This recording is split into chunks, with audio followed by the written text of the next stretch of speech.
শহীদ president Ziaur রহমানের ৪৪তম শাহাদাত বার্ষিক উপলক্ষে যুক্তরাজ্যের রাজধানী লন্ডনে মিলাদ, দোয়া মাহফিল ও আলোচনা সভা অনুষ্ঠিত হয়েছে।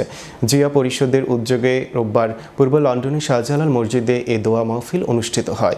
এর আগে স্থানীয় একটি রেস্টুরেন্টে জিয়াউর রহমানের জীবনী নিয়ে এক আলোচনা সভা হয়। সংগঠনের সিনিয়র যুগ্ম সম্পাদক কবি কাউসার মাহমুদের সঞ্চালনায় আলোচনা সভায় সভাপতিত্ব করেন প্রফেসর ডক্টর সাইফুল আলম চৌধুরী।